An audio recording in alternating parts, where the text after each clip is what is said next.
Today's a beautiful day. Today's a wonderful day. Today's a very special day. Wanted to start off by, of course, celebrating a very special country, the most special country, on this most special day. Why are your sunglasses labeled Lamau? I don't know.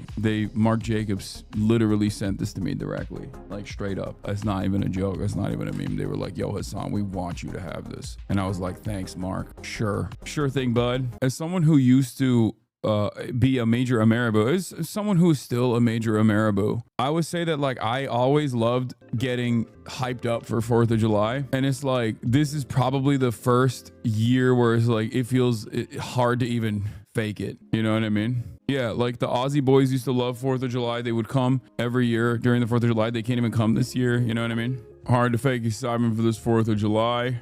Trump passes his melt the poor bill. Hogwatch fell for it again. Award edition. Yeah, the Aussies understandably can't come this year because they know that they would not be allowed into the country and that they would instantly get thrown into a detention facility, and then after an extended period of time of being in a detention facility, they would probably get sent back to Australia if they're fortunate. So that is precisely the reason why they chose not to come this year. It's pretty funny to ask that question here on this broadcast, especially considering that even I have been detained as an American citizen by Customs and Border Patrol. But not only that, but also every day we talk about another like foreign national with an active visa, even on their way in or out of the country, getting fucking detained for no reason and being thrown into prison for no reason, only to not be allowed into the country. Like, dude, there is a guy from Norway by the name of Mads Mikkelsen, who we talked about already, who could not come into the country because he had JD Vance memes on his phone and a photo of like a wooden pipe. And then they were like, have you ever smoked weed in your life? And the guy was like, I've smoked weed once or twice. And they were like, you're a criminal.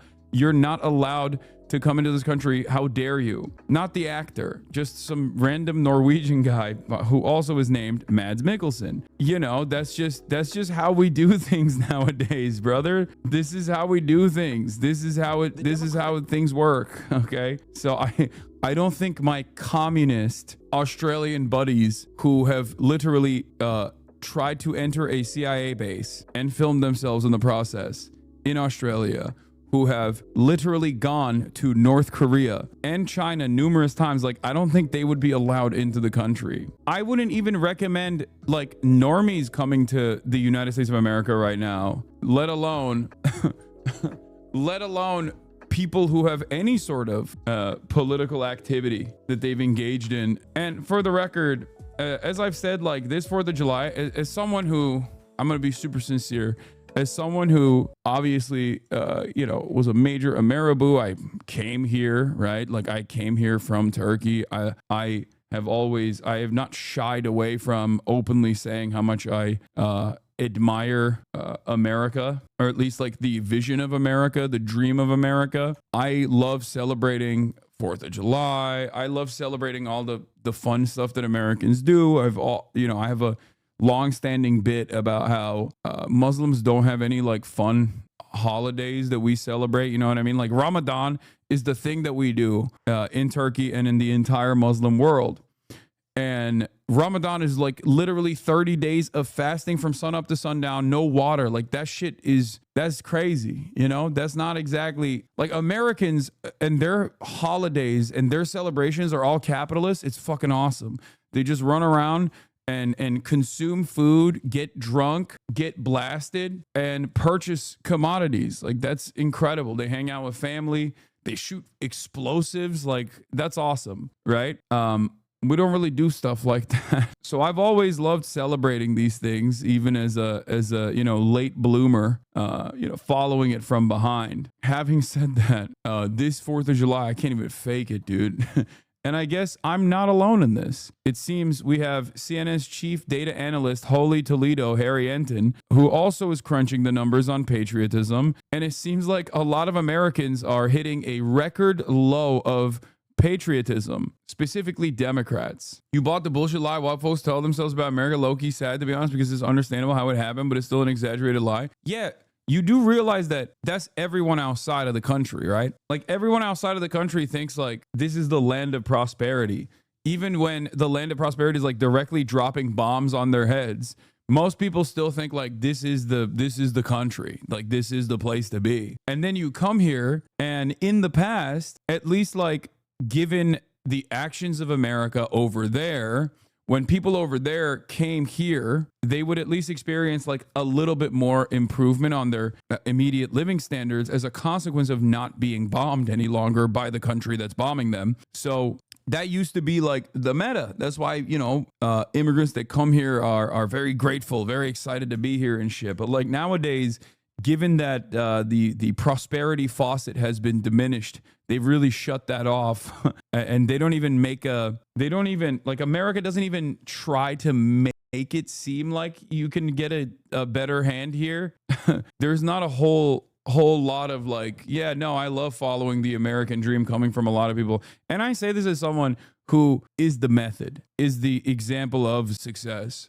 Guy who comes here, okay, and gets a leg up. Guy who comes here at the age of 18, has seen tremendous prosperity, tremendous fortune. And yet I recognize how shitty things are for everybody else. It's just not great. When does the merch drop, King? Soon. I've been wearing it, so you know. Are you going to Anime Expo? Yes, tomorrow. Okay, why am I answering all these questions? All right, folks. Personal news-wise about what's going on in my life in the world of Hasanabi Piker, okay? Last night I ended the broadcast, half day, you already know what it is. We had Cutie Cinderella in the building. We had Austin Show in the building. The reason why we had to do that, obviously, was so that we could shoot the Fear and podcast. Everybody's favorite podcast, best podcast in the world. Everybody knows this, okay? And that's exactly what we did. We shot the episode. We shot the pod. It was fantastic. It was exciting, as always. Another banger episode. Lots of ups, lots of downs. Just a fantastic experience overall. When are you recording Leftovers next? Good one, dude. Yeah, I don't think that podcast is coming back ever again, for good reasons. Why'd Ludwig throw bombastic shade at you when you replied to him, if the shoe fits? What do you mean? What shade? I don't even know what you're talking about. I have no idea. Bro, my wife is dragging me to a rodeo on the 4th of July. Bay Area hogs, though. How bad could it be? First of all, that sounds awesome. Secondly, subtle flex. So did that. Basically went to sleep. Look at these two. Speaking of sleep, look at these two babies. And then this morning I woke up early. I did a twofer. I did a back-to-back. No days off, baby. 4th of July or not, doesn't matter. Rain or shine, we grind. I went to the park first, took a couple shots. And then afterwards, I got Fifi and Kaya to run around and roam the streets. And then I took them to the gym. That's precisely what I did. Just want to remind everybody, keep working out. Keep pushing through it. Remember, there are things that are in your control.